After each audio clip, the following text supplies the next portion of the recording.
அனைவருக்கும் வணக்கம். இந்த 2025ல டிசம்பர் மந்த் நம்முடைய ராசி மற்றும் நம்முடைய லக்னத்துக்கு எப்படி இருக்கு அப்படிங்கறத இப்ப நம்ம டீடெயிலா கிளியரா பார்க்கலாம். வீடியோவை ஸ்டார்ட் பண்றதுக்கு முன்னாடி நீங்க நம்ம சேனலை சப்ஸ்கிரைப் பண்ணாம இருந்தீங்கன்னா மறக்காம சப்ஸ்கிரைப் பண்ணிக்கோங்க. அப்படியே பக்கத்துல இருக்க பெல் சிம்பலை கிளிக் பண்ணிக்கோங்க. அப்பதான் நாங்க போற இது போல யூஸ்ஃபுல்லான வீடியோக்கள் உங்களுக்கு உடனுக்குடனே நோட்டிபிகேஷனாக கிடைக்கும்.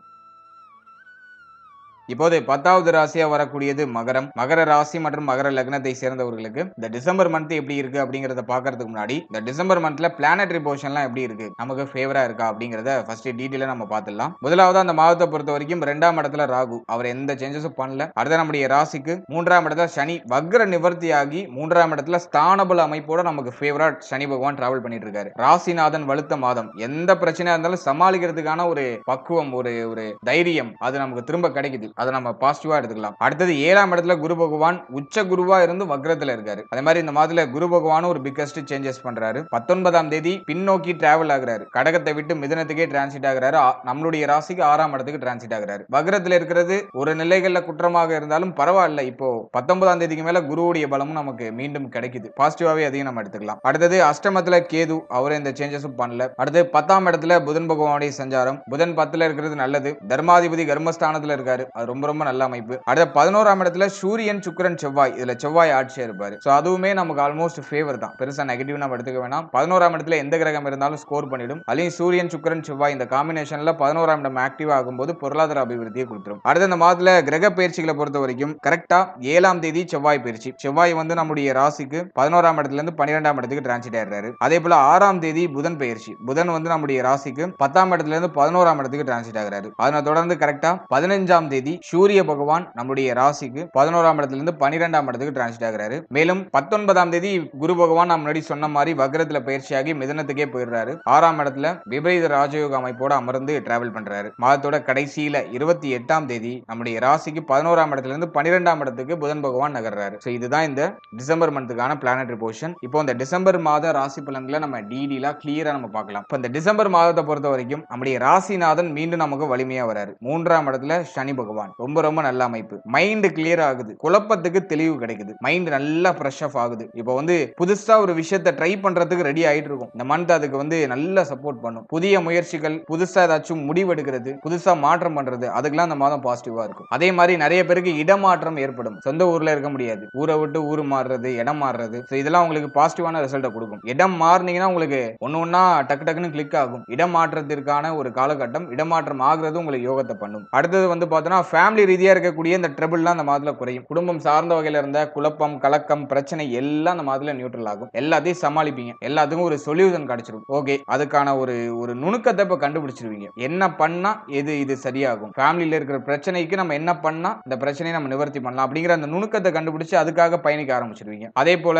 இந்த பேச்சு வார்த்தைகள் இருந்த தடுமாற்றங்கள்லாம் குறையும். இருப்பினும் ராகு 2ஆம் இடத்துல இருக்கிற வரைக்கும் யாருக்கும் வாக்கு கொடுக்க கூடாது. பேசக்கூடிய வார்த்தைகளை பார்த்து பேசணும். இப்ப மேக்சிமம் மகர ராசிக்காரர்கள்லாம் பேச்சை குறைச்சிருவாங்க. ஏன்னா லாஸ்ட் 3 மந்த் நமக்கு அந்த மாதிரியான அனுபவ பாடத்தை கொடுத்திருக்கும். இப்ப மேக்ஸிமம் பேச்சை குறைச்சி நம்ம அப்படியே அமைதியா நகர்ந்துடலாம் அப்படிங்கிற ஒரு முடிவுக்கு வந்துருவாங்க. அதை தான் அந்த குரு பார்வை நமக்கு கொடுக்கும். எனவே இந்த மாதத்தை பொறுத்த வரைக்கும் பேச்சு வார்த்தைகள் இருந்த தடுமாற்றம், பிரச்சனைகள்லாம் விலகுது. ஃபேமிலியில இருந்த ட்ரபிளான சிச்சுவேஷன் குறையுது. குடும்பத்துல இருந்த சுமையான அமைப்பையும் குறைக்கிறீங்க. சோ அதுக்கெல்லாம் இந்த மாதம் பாசிட்டிவா இருக்கு. அடுத்தது இளைய சகோதரத்துவத்தால ஆதாயம் கிடைக்குது. அதே மாதிரி இளைய சகோதரத்துவத்தோட இருந்து வந்த கருத்து போராட்டம், பிரச்சனைகள்லாம் விலகி அவர்களுடைய பாச பிணைப்பு இப்போ அதிகமா நமக்கு கிடைக்க ஆரம்பிக்கும். அதே மாதிரி இளைய சகோதரத்துவத்தின் மேல பாசம் பற்றலாம் அதிகரிக்கும். அடுத்தது வந்து 3ஆம் இடம் அப்படிங்கிறது சனிக்கு உகந்த இடம். தைரிய அபிவிருத்தியை கொடுத்துரும். மனசுல இருந்த பயத்தை விலக்க வச்சிரும். மனசுல வந்து ஒரு மாதிரி இருள் அடிச்ச மாதிரி இருந்திருக்கும் லாஸ்ட் 3 மந்த். இந்த டிசம்பர்ல அப்படியே ஒளி பிரகாசமா எரிய ஆரம்பிக்கும். தெளிவு கிடைக்கும், ஒரு புரிதல் கிடைக்கும். அடுத்தது நம்ம என்ன பண்ணணும் அப்படிங்கிற ஒரு கான்ஃபிடென்ட் கிடைக்கும். சோ அத வந்து இந்த 3ல இருக்கிற சனி கொடுத்துரும். அடுத்தது வந்து நம்முடைய ராசிக்கு 7ஆம் இடத்துல குரு. முதல் 19 நாள் வாழ்க்கை துணையுடைய உடல் ஆரோக்கியம், மன ஆரோக்கியம், வாழ்க்கை துணை சார்ந்த விஷயம் எல்லாத்துலயும் கொஞ்சம் கேர்ஃபுல்லா இருக்கணும். திருமண முயற்சிகள்லாம் பண்ணலாம். பாசிட்டிவான ரிசல்ட்டுக்கு கொஞ்சம் வெயிட் பண்ணணும். 19ஆம் தேதி வரைக்கும் கொஞ்சம் டவுனா இருக்கு. ஆனா 19ஆம் தேதிக்கு மேல ரிசல்ட் நல்லா கிடைக்குது. 7ஆம் இடம் சுத்தமாயிடுது. அல்ல 19ஆம் தேதிக்கு மேல நிறைய பேருக்கு திருமண முயற்சியில நல்ல செய்திகள் கிடைச்சிடும். நிறைய பேருக்கு சுப விரய செலவுகள் அதிகமா இருக்கும். டக்குன்னு கிளிக் ஆகும் மாதத்தோட எண்டிங்ல. சோ திருமண பேச்சுவார்த்தைகள், திருமண முயற்சிகள்லாம் 19ஆம் தேதிக்கு மேல வச்சுக்கிறது நல்லது. நீங்க முன்கூட்டியே பண்ணாலும் 19ஆம் தேதிக்கு மேல கிளிக் ஆயிடும். அதே மாதிரி ஃபர்ஸ்ட் ஹாஃப் முதல் 19 நாள் திருமண வாழ்க்கையில் இருக்கிறவங்க வாழ்க்கை துணையுடைய உடல் ஆரோக்கியம், மன ஆரோக்கியம், அவருடைய உறவு நிலைகள்ல கொஞ்சம் கேர்ஃபுல்லா இருக்கணும். 19ஆம் தேதிக்கு மேல வாழ்க்கை துணை சார்ந்த விஷயங்கள் இருந்த குழப்பங்கள் எல்லாமே சரியாயிடும்.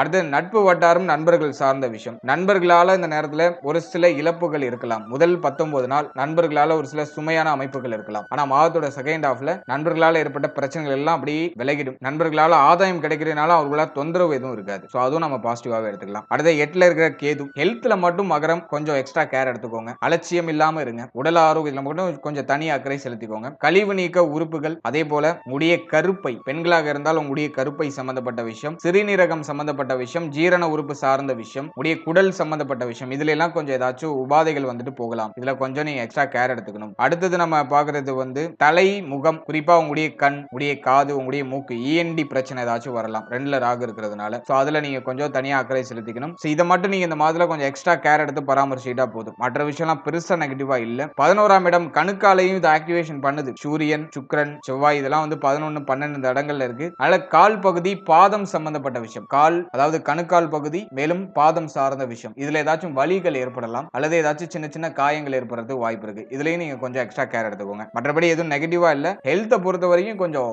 அலட்சியம் இல்லாம கொஞ்சம் எக்ஸ்ட்ரா கேர் எடுத்துக்கிறது மகரத்துக்கு இன்னும் ஒரு சிறப்பான வளர்ச்சியை கொடுக்கும். ஏன்னா உடலும் உள்ளமும் உங்களுக்கு தெளிவா இருந்தாலே போதும். மகரம் வந்து எப்படியும் அப்படியே தன்னுடைய உழைப்பின் மூலமா முன்னேறி மேல வந்துருவாங்க. இப்ப ஹெல்த் வந்து வீக் பண்ணுச்சு, மகரத்தால உழைக்கவே முடியாம போயிடும். அதனாலதான் இப்போ வந்து நிறைய மகரம் வந்து மன ஆரோக்கியத்தாலையும் உடல் ஆரோக்கியத்தாலையும் கொஞ்சம் வீக்கா இருக்கிறதுனாலதான் முன்னேற்றம் இல்லாம இருக்காங்க. சோ கோச்சாரம் அப்படி இருக்கு. அதுல நீங்க வந்து ஃபர்ஸ்ட் உங்களுடைய ஹெல்த், உங்களுடைய மனம், உங்களுடைய உடல் ஆரோக்கியம், மன ஆரோக்கியம் ரெண்டையும் நீங்க கொஞ்சம் பராமரிச்சிட்டீங்கன்னா நீங்க உங்களுடைய சுய முயற்சியால உங்களுடைய உழைப்பாலேயே மேல வந்துருவீங்க. ஏன்னா மகரத்துக்கு வந்து உழைக்கிறதுக்கு ரொம்ப பிடிக்கும். கொஞ்சம் சோம்பேறித்தனம் இருக்குமே தவிர ஒரு மாதிரி கொஞ்சம் எப்போதும் வந்து கொஞ்சம் மதன்னு இருப்பாங்களே தவிர காரியத்துல கண்ணா இருப்பாங்க. தனக்கு ஒரு விஷயம் ஆகணும்னா அதுக்காக எப்படியும் இறங்கி வேலை செய்யறதுக்கு தயாரா இருப்பாங்க. அது வந்து மகரத்துல இருக்க அந்த ஸ்பெஷலான கேரக்டர். பார்க்க தான் ஒரு மாதிரி சோர்வா இருக்கிற மாதிரி இருப்பாங்க. ஆனா காரியத்துல ரொம்ப கண்ணா இருப்பாங்க. இந்த லாஸ்ட் 3 மந்த் பொறுத்த வரைக்கும் பார்த்தோம்னா மகர ராசிக்காரர்கள் நினைச்சது ஒன்னா இருந்திருக்கும், நடக்கிறது ஒன்னா இருந்திருக்கும். நினைக்கிற பிளான், போடுற பிளான்லாம் ஒரு மாதிரி மாற்றத்தை நோக்கி பயணிக்குதேங்கிற மாதிரியான ஒரு விரக்தியில தான் டிராவல் ஆயிட்டு இருப்பாங்க. டிசம்பர் மந்த்ல நீங்க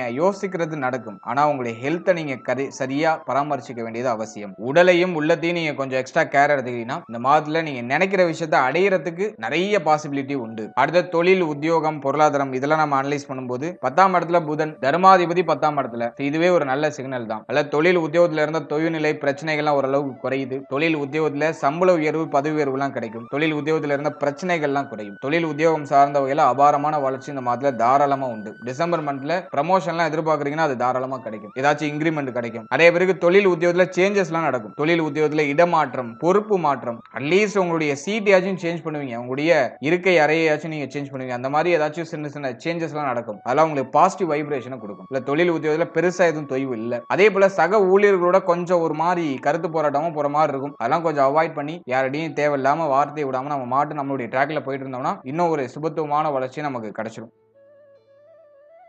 அடுத்த பிசினஸ் மேனுக்கு வந்து நம்ம பார்க்கும்போது நீங்க வந்து ஒரு தொழில் பண்ணிட்டு இருக்கீங்க அப்படின்னா இன்வெஸ்ட்மெண்ட்ல கொஞ்சம் கேர்ஃபுல்லா இருங்க. கடன் வாங்கி பெருசா நான் முதலீடு பண்றேன்னு சொல்லி எதையும் போய் மாட்டிக்க வேண்டாம். ஏன்னா வந்து 6ஆம் இடம் ஆக்டிவ் ஆகுறதுனால கடன் சார்ந்த விஷயங்கள்ல சிந்தனை அதிகமா போகும். கடன் தொந்தரவு அதிகமாகும். இல்ல கடன் சம்பந்தப்பட்ட விஷயங்கள கொஞ்சம் கேர்ஃபுல்லா இருக்கணும். அகலக்கால் வச்சு எதையும் மாட்டிக்க வேண்டாம். மற்றபடி நீங்க அஸ் யூஷுவலா உங்களுடைய ரெகுலர் ரொட்டீனை நீங்க தொடரலாம். அதுக்கு பாசிட்டிவா இருக்கு. ஹை ரிஸ்க் எதுவும் வந்து உங்களுடைய மனசுக்கு தெரியும். இதுக்கு வந்து கொஞ்சம் ரிஸ்க்பா அப்படின்னு உங்க மனசுக்கு தெரியும். அந்த மாதிரியான ரிஸ்க் அந்த நேரத்தில் எடுக்க வேண்டாம். மற்றபடி நீங்க அஸ் யூஷுவலா இதெல்லாம் எனக்கு காமன் தான் அப்படின்னு நினைக்கிறீங்கன்னா அந்த காமனான விஷயத்தை நீங்க பண்ணலாம். சோ அதுக்கெல்லாம் அந்த மாதம் பாசிட்டிவான ரிசல்ட் கொடுத்துரும். அதே மாதிரி பொருளாதார ரீதியா செலவு நிறைய இருக்கும். அதுல மாற்றுக்கிறதே இல்ல. 12ஆம் பாவத்தை வந்து செவ்வாய், சுக்கிரன் இந்த கிரகங்கள்லாம் ஆக்டிவேஷன் பண்ணுது. அதுல செலவு நிறைய இருக்கும். பிள்ளைகள் சார்ந்த விஷயத்துக்குள்ள சுபவிரை செலவுகள் இருக்கும். பிள்ளைகளுக்கு சுப விசேஷம் நடக்கிறதுக்கு வாய்ப்பு உண்டு. பிள்ளைகளுக்கு ஏதாச்சும் சுப மாற்றம், சுப விசேஷம் பண்ணுவீங்க. சுபவிரை செலவா தான் இருக்கும். பெருசா நெகட்டிவான செலவுகள் இருக்காது. பிள்ளைகளுக்கு தேவையானதெல்லாம் இப்போ பண்ணுவீங்க. பிள்ளைகளுக்கு உதவி பண்ணுவீங்க. பிள்ளையுடைய எதிர்காலத்துக்கு ஏதாச்சும் செலவு பண்ணுவீங்க. அப்படி ஏதாச்சும் சுபவிரை செலவுகளை கொடுக்கும். அடுத்தது வந்து பார்க்கும்போது ஃபேமிலி, உங்களுடைய தொழிலாளர்கள், தொழில் உத்தியோகம் இதுலலாம் கொஞ்சம் கொஞ்சம் செலவுகள், சில மகிழ்ச்சி மாற்றங்கள்லாம் பண்ணுவீங்க. அடுத்த செவ்வாய் வந்து நமக்கு 12ஆம் இடத்துல இருக்கிறதுனால தாயார் சார்ந்த விஷயம், வண்டி, வாகனம், புதுசா உங்களுக்கு தேவையான பொருட்கள் வாங்குறது, ஏதாச்சும் நீங்க மொபைல் வாங்குறது, ஏதாச்சும் கேஜெட் ஏதாச்சும் வாங்குறது. சோ அதுக்கெல்லாம் இந்த மாதம் பாசிட்டிவா இருக்கு. ரொம்ப நாளா நீங்க ஆசைப்பட்ட விஷயத்தை இந்த மாதத்துல வாங்கலாம். சோ அதுக்கு இந்த மாதம் வந்து சப்போர்ட் பண்ணும். அதுக்கு பொருளாதாரமும் உங்களுக்கு வந்து ஓரளவுக்கு ஸ்டேபிளா சப்போர்ட் பண்ணும். ஏன்னா 4, 11ஆம் அதிபதி 12ஆம் இடத்துல. மாதத்துல ரொம்ப நாளா நீங்க செய்யணும்னு நினைச்ச விஷயத்த இந்த மாதத்துல செய்யறதுக்கான வாய்ப்புகள் கிடைக்கும். பொருளாதாரம் அதுக்கு ஒரு தடையா இருந்துச்சுன்னா அந்த பொருளாதார தடை இப்போ விலகி உங்களுடைய ஆசைகள் நிறைவேறும். சோ அதுக்கு இந்த மாதம் பாசிட்டிவா இருக்கு. எனவே தொழில், உத்தியோகம், பொருளாதாரம் இதெல்லாம் ஆல்மோஸ்ட் ஃபேவரா இருக்கு. இந்த விஷயத்துல பெருசா குழப்பங்கள் எதுவும் ஏற்படாது. அடுத்து உத்தியோகம் இல்லாதவங்களுக்கு உத்தியோக வாய்ப்பும் உண்டு. இந்த நேரத்துல நீங்க ட்ரை பண்ணீங்கன்னா சுப செய்திகள்லாம் கிடைக்கும். அதே மாதிரி 9ஆம் அதிபதி 10ஆம் இடத்துல இருக்கிறதுனால தர்ம காரியங்கள் அதிகமா ஈடுபடுறதுக்கு வாய்ப்பு இருக்கு. ஆன்மீகம் சார்ந்த விஷயம், தர்ம காரியங்கள், தான தர்மங்கள் செய்யறதுக்கான வாய்ப்புகள், சோ அதெல்லாம் அந்த மாதத்துல பரிபூர்ணமா காமிக்குது. அப்படி ஏதாச்சும் சான்சஸ் கிடைக்குதுன்னா அதை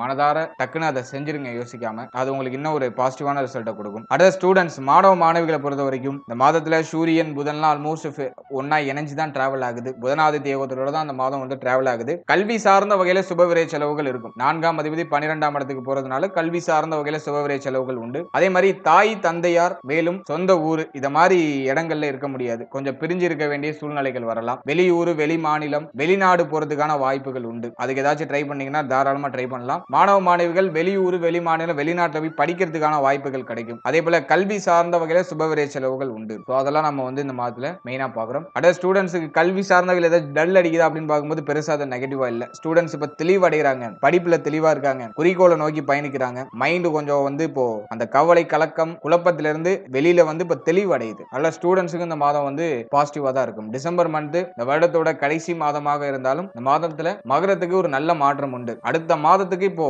மைண்டை ரீசெட் பண்ணுவீங்க, புதுசா அத்தியாயத்தை ஸ்டார்ட் பண்ணுவீங்க. அதுக்கு இந்த மாதம் வந்து உங்களுக்கு உத்வேகத்தை கொடுக்குது. இந்த மாதம் நான் பாசிட்டிவா தான் பாக்குறேன். கிரகங்களுடைய சஞ்சாரமும் உங்களுக்கு பாசிட்டிவா தான் இருக்கு. எதுவும் நெகட்டிவா இல்ல. வாழ்த்துக்கள். இப்போ நீங்க இது வரைக்கும் பார்த்த அந்த பொது பலன்கள் அப்படிங்கிறது ஒரு கோச்சார பலன்கள் தான். இது உங்களுடைய ஜனனகால ஜாதகத்துல நடக்கக்கூடிய தசா புக்தி அந்தரம் பிளஸ் உங்களுடைய ஜனனகால ஜாதகத்துல இருக்கக்கூடிய அந்த பிளானட்டரி பொசிஷன் இதை பொறுத்து ஒரு சில ஏற்றத்தாழ்வுகளை சந்திக்கும். எனவே 100% பிரிடிக்ஷன் எடுக்கிறதுக்கு உங்களுடைய ஜனனகால ஜாதகத்தை ஆய்வு பண்றது நல்லது. உங்களுக்கு இப்போ என்ன தசா புக்தி நடந்துட்டு இருக்கு, அது யோக தசையா அவயோக தசையா? யோக தசையா இருந்துச்சுன்னா அந்த 7.5 சனி பிளஸ் வந்து இந்த நெகட்டிவான இன்ஃபுளுன்ஸ் பண்ணக்கூடிய இந்த கோச்சார கிரகங்களுடைய பாதிப்பு உங்களுக்கு பெரிய அளவுல இருக்காது. அதுவே அவயோக தசையா இருந்துச்சுன்னா அந்த கோச்சாரத்துல சொல்லப்பட்டிருக்க அந்த நெகட்டிவான இன்ஃப்ளூயன்ஸ் உங்களுக்கு அதிகமா இருக்கும். இதுதான் பாயிண்ட். அல்ல உங்களுக்கு நடக்கிறது யோக தசையா அவயோக தசையா, இந்த கோச்சாரம் உங்களுக்கு எவ்வளவு பர்சன்டேஜ் வந்து உங்களுக்கு இம்பாக்ட் பண்ணும் அப்படிங்கறத உடைய தசாபுக்தி அந்தரம் பிளஸ் உங்களுடைய ஜாதகத்துல சனி எந்த இடத்துல போஷன் ஆயிருக்காரு பிளஸ் வந்து மற்ற கிரகங்கள்ல எந்தெந்த இடங்கள்ல போஷன் ஆயிருக்கு அதை பொறுத்து ஒரு சில ஏற்றத்தாழ்வுகளை சந்திக்கும். எனவே உங்க ஜனனகால ஜாதகத்தை கொஞ்சம் அண்டர்ஸ்டாண்ட் பண்ணிட்டு இந்த கோச்சாரத்தை நீங்க எடுத்து சூப்பர் கம்போஸ் பண்ணும்போது உங்களுக்கு ஒரு தெளிவு, இன்னும் கொஞ்சம் அதிகமான புரிதல் அப்படிங்கிறது கிடைக்கும். எனவே உங்களுடைய ஜனனகால ஜாதகத்தை உங்களுடைய குடும்ப ஜோதிடத்தை கொடுத்து ஒரு வாட்டி ரீட் பண்ணிட்டு கோச்சாரத்தை நீங்க எடுத்து சூப்பர் கம்போஸ் பண்ணுங்க. அது இன்னும் உங்களுக்கு வந்து தெளிவான ஒரு மனநிலையை கொடுக்கும். மேலும் நம்முடைய சேனல்ல இதுக்கு முன்னாடி ஒரு லக்னம், ஒரு ராசி, ஒரு நட்சத்திரம் இது எல்லாத்துக்கும் ஜெனரல் பிரிடிக்ஷன் அப்படிங்கிற ஒரு செக்மெண்ட்ல வாழ்க்கை பலனை நம்ம டீடைலா எக்ஸ்பிளைன் பண்ணி ரிலீஸ் பண்ணிருக்கோம். அந்த பதிவுலாம் நீங்க பார்க்காம இருந்தீங்கன்னா மறக்காம செக் பண்ணி பாருங்க. அதை பார்க்கும்போது உங்களை பற்றிய உங்களுடைய வாழ்க்கை பற்றிய ஒரு தெளிவு, ஒரு புரிதல் உங்களுக்கு கிடைக்கும். மேலும் நம்முடைய சேனல்ல கோச்சார பொது பலன்கள்லாம் டீடைலா எக்ஸ்பிளைன் பண்ணி ரிலீஸ் பண்ணிட்டு வரோம். குரு பயிற்சி, சனி பயிற்சி, ராகு கேது பயிற்சி, அப்கமிங்ல இருக்கக்கூடிய இந்த குரு வக்ர பயிற்சி பிளஸ் வந்து சனி வக்ர நிவர்த்தி பலன் இதெல்லாம் அப்கமிங்ல நம்ம ப்ரிப்பேர் பண்ணிட்டு இருக்கோம். அதெல்லாம் உங்களுக்கு அடுத்தடுத்து ரிலீஸ் ஆகும். எனவே அந்த பதிவுகள்லாம் உங்களுக்கு வந்து சேரணும்னு ஆசைப்பட்டீங்கன்னா இந்த சேனலை மறக்காம சப்ஸ்கிரைப் பண்ணிக்கோங்க. மேலும் இந்த பதிவு பற்றிய ஃபீட்பேக்லாம் என்ன அப்படிங்கறத கமெண்ட் செக்ஷன்ல சொல்லுங்க. அடுத்தது உங்களுக்கு என்னென்ன காம்பினேஷன்ஸ்ல வீடியோஸ் கொடுக்க முடியும் அப்படிங்கறத நாங்களும் இன்னும் ரிசர்ச் பண்ணி ஒரு பெஸ்டான சர்வீஸ் உங்களுக்கு கொடுக்கறது நாங்க ட்ரை பண்றோம். And finally very limited time, so be cool, stay happy, stay healthy and enjoy. வாழ்த்துக்கள். நன்றி.